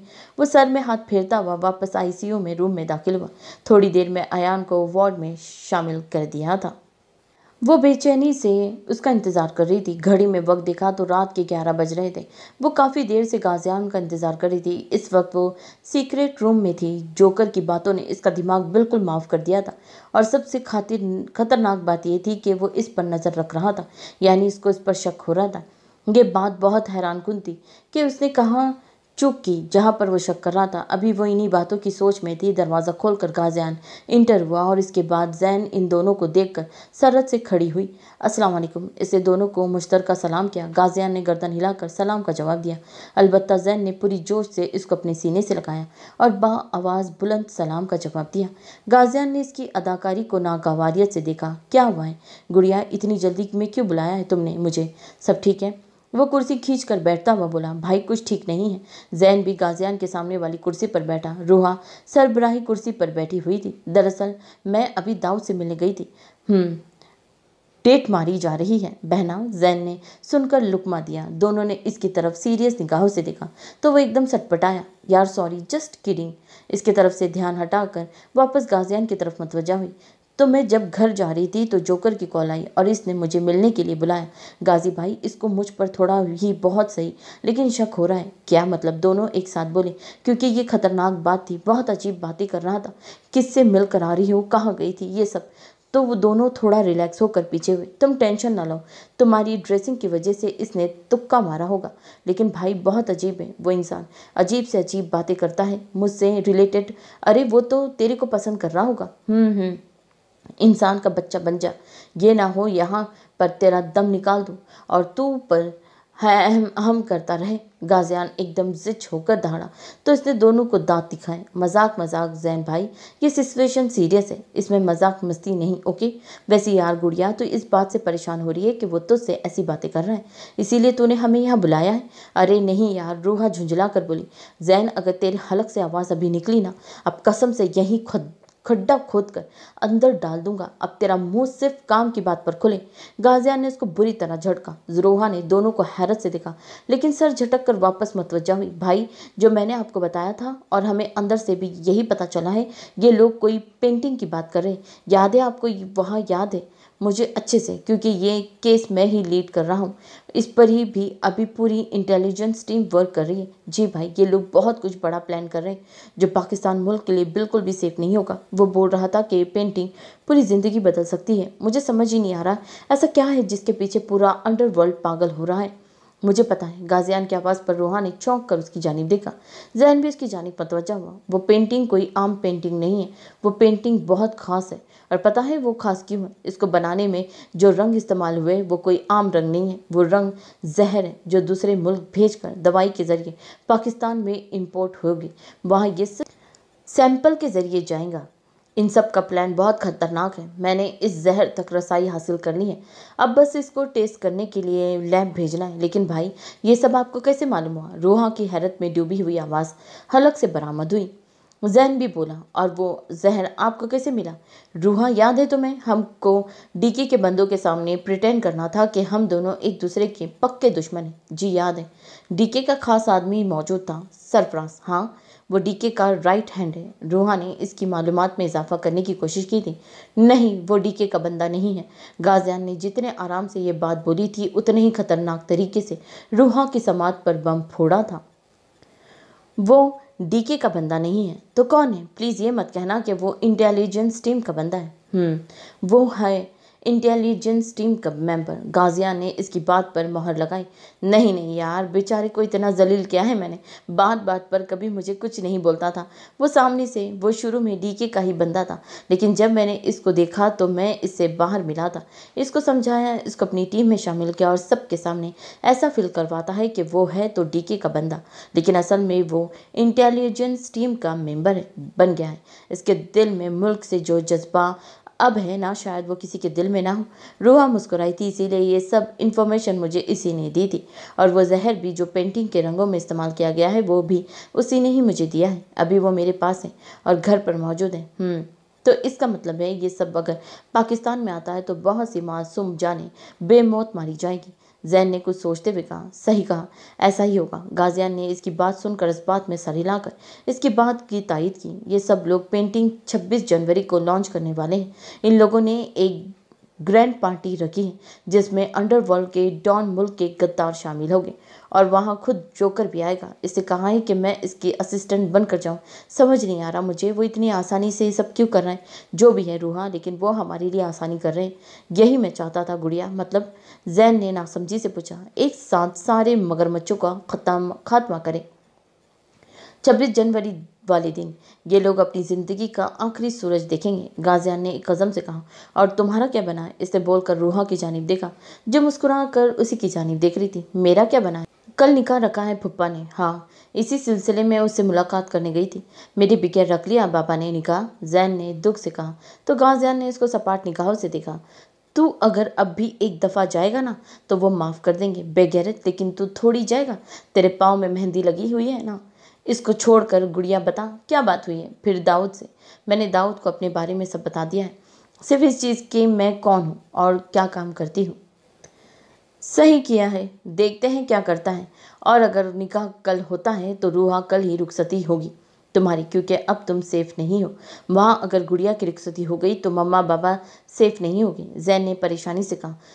तू क्यों इस किराए के घर में पड़ा हुआ है जलीलों की तरह? अपनी बीवी को ले और अपने बाप के दर पर गिर जाकर और नाक रगड़ रगड़ कर माफ़ी मांग, और मेरे सामने ये बकवास मत करना।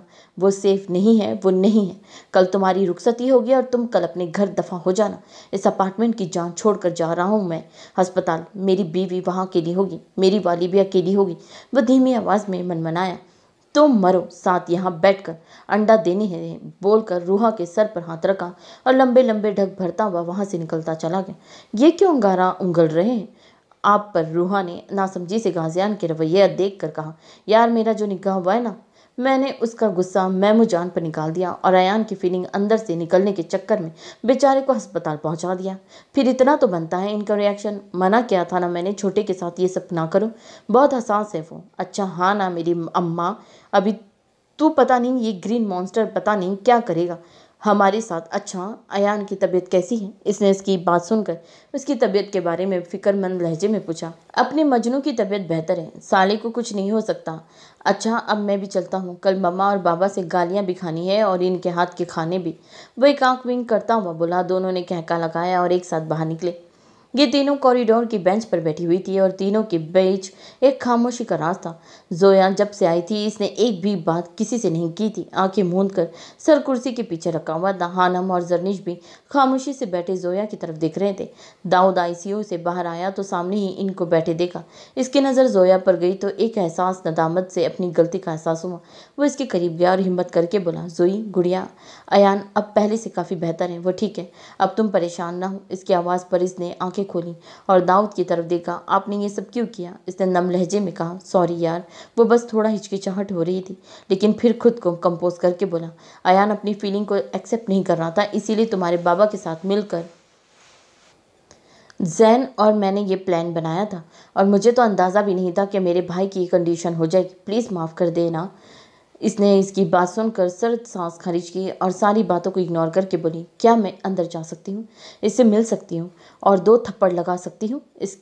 इसने एक एक लफ्ज़ चबा चबा कर कहा। हाँ ज़रूर जाओ, मैं यही बोलने आया था। वो इसके करीब से गुजरने लगी तो वो एकदम बोला, 2 थप्पड़ नहीं लगाना, इसको मेरी तरफ से भी 2 लगाना, मतलब 4 थप्पड़। ये बचेगा नहीं मुझसे, बोलकर आईसीयू रूम में दाखिल हो गई। डॉक्टर दाऊद, आपसे ही बात करनी है। एक डॉक्टर की आवाज़ पर दाऊद इस तरफ मतवजा होकर इनसे बात करने लगा। हानम ने मुस्कुराकर जरनिश की तरफ देखा तो सामने से वो भी मुस्कुराई। हाय, मेरा नाम जरनिश है, इसने हिम्मत करके कहा। काफ़ी देर से ये दोनों साथ बैठे हुए थे लेकिन एक दूसरे से बात नहीं हुई थी। अस्सलाम वालेकुम, मेरा नाम हानिया है, लेकिन प्यार से सब हानम बुलाते हैं। बहुत प्यारा नाम है, बिल्कुल तुम्हारी तरह। हानम खिलखिलाती, आप भी बहुत प्यारी हैं। हम कैंटीन चलें? रास्ते में ही थोड़ी बहुत बात कर लेंगे और कुछ खा भी लेंगे। हानम की तो कमज़ोरी ही खाना थी। फ़ौरन मुंह में पानी आया और वो एकदम खड़ी हुई। चले चलते हैं, आपको भूख लग रही होगी ना? मैं आपके साथ चलती हूँ, थोड़ा सा मैं भी चख लूँगी। आप इतना बोल रही है? जरनिश इसकी जल्दी पर मुस्कुराती हुई खड़ी हुई। चले, लेकिन एक प्रॉब्लम है। इसे अपना माथा खुजाते हुए कहा। कैसी प्रॉब्लम? हानम ने परेशान होकर पूछा। मेरा पर्स गाड़ी में है और गाड़ी जैन के पास है तो पैसे नहीं है मेरे पास। आपके पास है कुछ? पैसे मेरे पास भी नहीं है। पैसे तो और ना ही घर पर है, अब क्या करेंगे?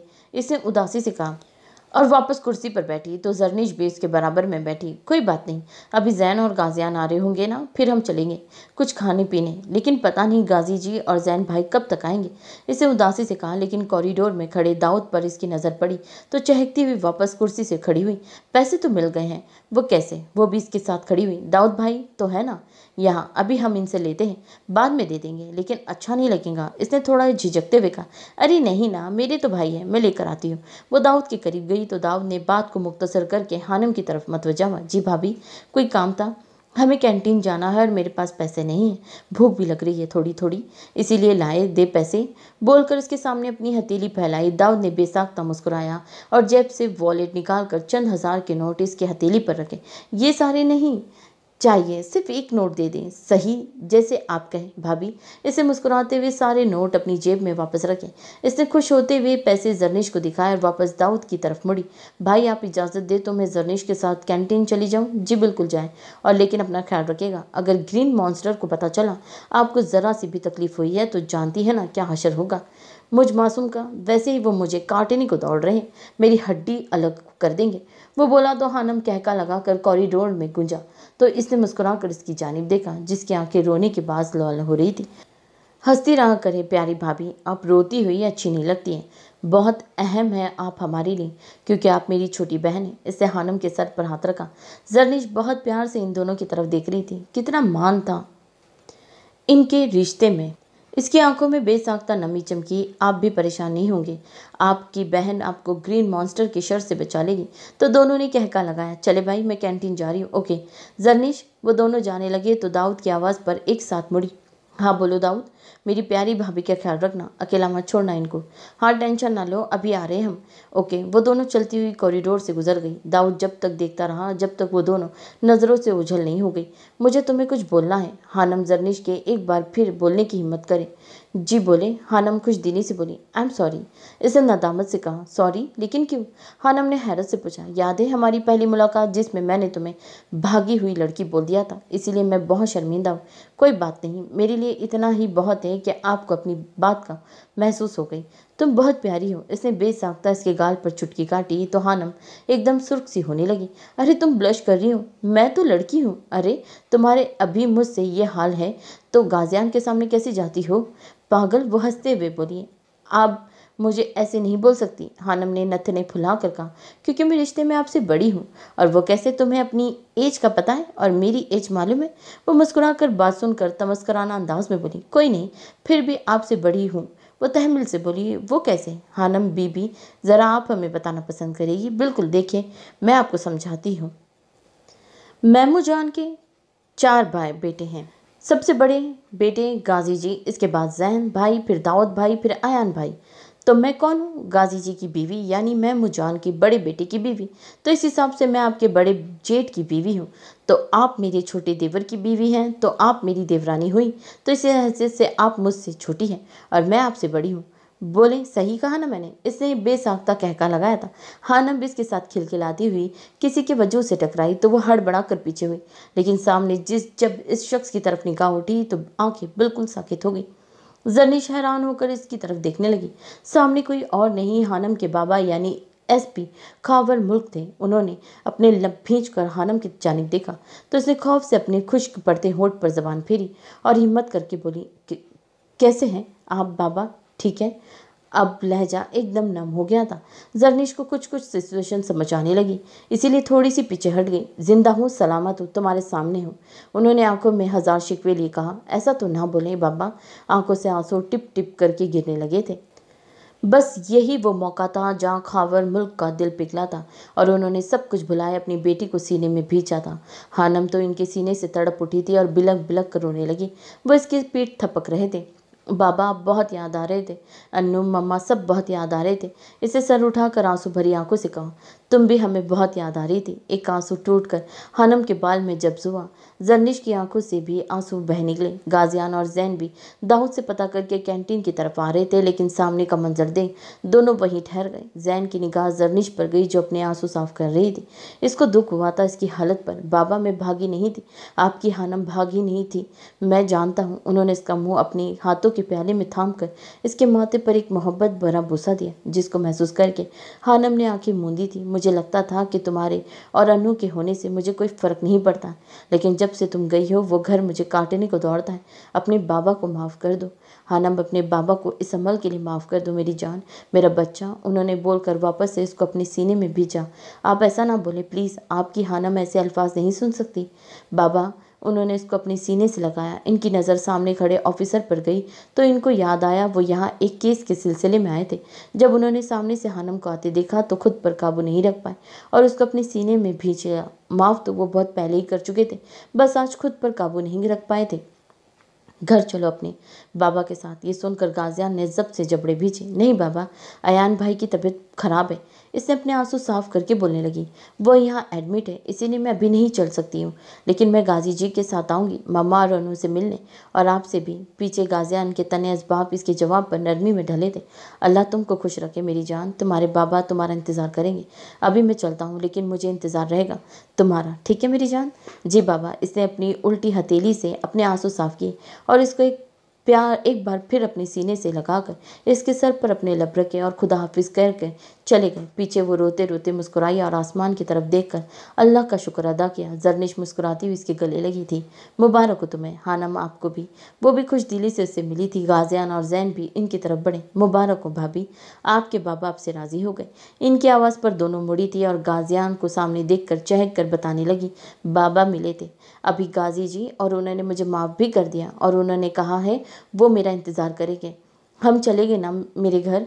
हाँ बिल्कुल चलेंगे, लेकिन तुम्हारे मम्मा बाबा के घर, तुम्हारा घर अब दुरानी मेंशन है मिसेस गाजियान दुरानी। इसने इसकी सोच में इजाफा करना अपना फ़र्ज समझा। जरनिश और जैन ने अपनी मुस्कुराहट छुपाई। हानम ने सुनकर मुंह बनाया, मेरा तो वो भी घर है, ऐसे नहीं बोले कि मम्मा बाबा का घर है। हानम के 2 घर हैं। वो गर्दन अकड़ कर बोली। वैसे भाभी, दैट्स नॉट फेयर। जैन की गफी भरी आवाज़ पर हानम ने अपना रुख इसकी जानिब किया। क्यों भाभी, क्या हुआ? मैंने आपको आते ही मुबारकबाद दी, लेकिन मुझे बेचारे की मुबारकबाद को आप सुनना ही नहीं चाहती। जर्निश, तुमने देखा? उन्होंने अपने मियाँ को देखा, हमको बुला दिया। नहीं नहीं भाई, वो तो मैं बोलने वाली थी। हानम घबरा कर बोलने लगी। छोड़ो इसको, एक नंबर की नौटंकी है। चलो तुम मेरे साथ कैंटीन, कुछ खिलाता हूँ, और तुम अपनी बीवी को लेकर घर की तरफ निकलो। रात ज़्यादा हो रही है। हम हैं अस्पताल में। जी भाई। ओके, खुदा हाफिज। वो बोलकर शराफत से जर्निश का हाथ पकड़कर खारजे दरवाजे की जानिब बढ़ा और गाजियान कैंटीन की जानिब। वो आईसीयू में दाखिल हुई तो सामने निगाह उठी, जहां अयान आंखें खोले छत को घूर रहा था। हाथ पर ड्रिप लगी हुई थी, चेहरे हर एहसास से आरी था। इसको देखकर इसने सांस अंदर खींची और सख्त सांस खारिज करके खुद को कंपोज किया और इससे तनबिया मुखातिब हुई। वाह अयान दुर्रानी, वाह, बहुत सुकून मिल रहा होगा तुमको सबको बेसुकून करके। वो जो अभी इसी को याद कर रहा था, इसकी आवाज़ से इसकी तरफ देखा, जहाँ वो लाल सुर्ख आंखों से उसी की तरफ देख रही थी। इसको देखकर वो हल्का सा मुस्कुराया था। इसको यकीन था वो दुश्मनी जान लाजमी आएगी। तुम्हें क्या मिलता है जालिम इंसान, मुझे तकलीफ देकर? वो रुंधी हुई आवाज़ में बोली। तो वो तमस्कराना अंदाज में हंसा। अरे तुम्हें कब से मुझे तकलीफ में देखकर तकलीफ होने लगी है? जोया जमान हूँ मैं। कौन मैं जो तुम्हें मेरी तकलीफ से परेशानी हो रही है और वो इतना रो रही हो? वो कारदार लहजे में बोला तो इसने अपने लब कुचले। तुम बचपन से ही बहुत मीन इंसान, बहुत बुरे हो अयान दुर्रानी, मेरी सोच से भी ज़्यादा तुम बुरे हो। क्या ज़रूरत थी इतनी सिगरेट फूंकने की? वो बोलती हुई इसके बेड के करीब आई। मेरी मर्जी, कुछ भी करूं, मेरी लाइफ है।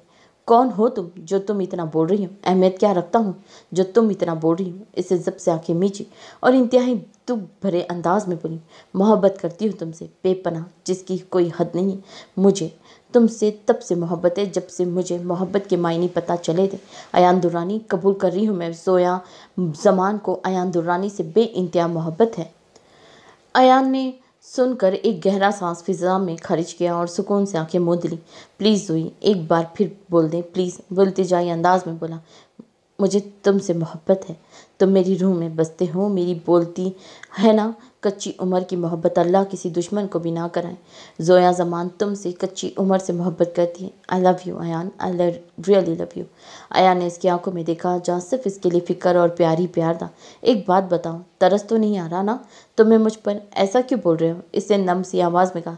नहीं, सुबह ही तो तुम मुझे, मेरी मोहब्बत, मेरी ज़ात तक को पैरों तले कुचल कर गई थी, और अचानक से मेरी तबीयत के बाद कुछ मुझ पर रहम तो नहीं खा रही ना? मैं गुस्से में थी तुमसे। तुमने भी तो मुझे बोला था कि तुम मुझसे मोहब्बत नहीं करते हो, तो मुझे भी गुस्सा आ गया था और बाबा को भी हाँ कर दिया था। मुझे क्या पता था तुम अपनी ये हालत करके मेरा दिल जला दोगे।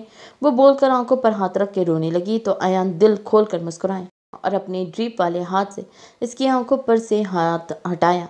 इन आंखों में आंसू नहीं देखने हैं जोया जमान, इन आंखों में सिर्फ मोहब्बत देखनी है मुझे, वो भी सिर्फ मेरे लिए और किसी के लिए नहीं। मैं मानता हूँ इस दिन मैंने तुमको मना कर दिया था, लेकिन मैं ये भी जानता हूँ कैसे गुजारा था वो दिन मुझसे। अगले दिन ही मैंने तुमको बोला तो जोई, तो तुम नहीं जानती थी कैसा फील होता है मुझे। तुम नहीं जानती, ऐसा लग रहा था जैसे किसी ने मुझसे मेरी सांस तक छीन ली हो, लेकिन अब ऐसा लग रहा है जैसे मेरी सांसें मुझे वापस मिल गई हो। आई लव यू जोया, कभी दूर मत जाना मुझसे, कभी नहीं जाऊंगी। वो नम से आवाज़ में बोली। शादी करोगी ना मुझसे? इसने इसका हाथ पकड़ कर कहा। हाँ। इसने रोते हुए इस बात में सारी लाया तो वो शर्मसार सा मुस्कुराते हुए आंखें मूंद गया। इसको आंखें मूंदते देख वो इसके बराबर ही बैठ गई थी और अयान कब दवाओं के ज़ेर असर सो गया इसको मालूम ही ना हुआ। सो नॉवल कैसा लग रहा है कमेंट करके ज़रूर बताइए। लाइक शेयर सब्सक्राइब करना तो बिल्कुल ना भूलिएगा। सो अपना बहुत ख्याल रखिए। अल्लाह हाफिज़।